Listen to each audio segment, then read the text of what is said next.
নমস্কার বন্ধুরা, আজকে আমি আপনাদের সঙ্গে ডিমের ঝোলের রেসিপি শেয়ার করতে চলেছি। এই ডিমের ঝোলটি আমি কচু আলু দিয়ে বানিয়েছি।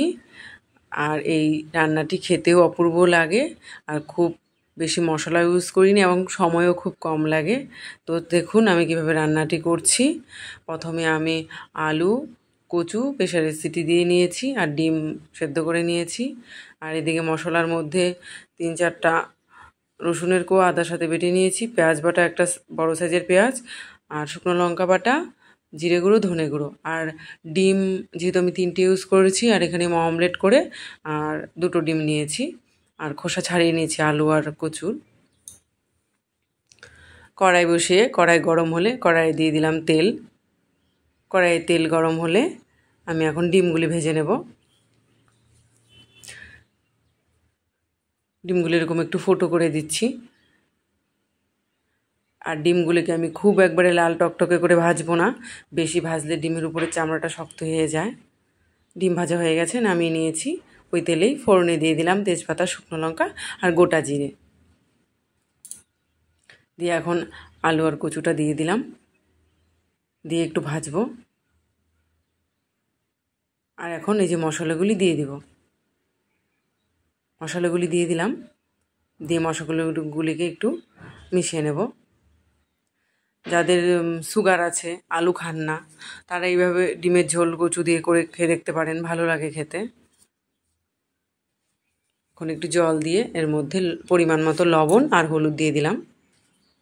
লবণ আর হলুদ দেওয়ার পরে আমি মশলাটাকে খুব সুন্দরভাবে কষিয়ে নেব। এই দেখুন জল শুকিয়ে গেছে, আর একটু কষাবো। যেহেতু সব কিছু সেদ্ধ করা, সেজন্য এটা রান্না করতে অতটা সময় লাগে না। খুব সুন্দরভাবে কষিয়ে নিয়েছি। দেখুন মশলা থেকে তেল ছাড়তে শুরু করেছে। একটা কথা বলে রাখি, আপনারা এখনও যারা যারা আমার চ্যানেলটি সাবস্ক্রাইব করেননি, দয়া করে চ্যানেলটিকে সাবস্ক্রাইব করে পাশে থাকবেন। আর এই যে ডিম দিয়ে দিলাম, ডিমগুলি দিয়েও একটু ভেজে নেব 15-20 সেকেন্ড মতো ভেজে নিয়ে এখন এর মধ্যে জল দিয়ে দিচ্ছি। আপনারা যে যেরকম ঝোল খাবেন সেই অনুযায়ী জলটা দেবেন। জলটাকে খুব ভালো করে মিশিয়ে নিয়েছি, এখন এটাকে আমি ফুটতে দেব। যতটুক ঝোল তরকারি নামাতে চান তার থেকে অল্প একটু বেশি ঝোলটা দেবেন, কারণ কচু আর আলুতে জল একটু টেনে নেয় নামানোর পর। এখন খুব ভালো করে ঝোলটা ফুটে ওঠার পর আমি এর মধ্যে অমলেটগুলি দিয়ে দিলাম।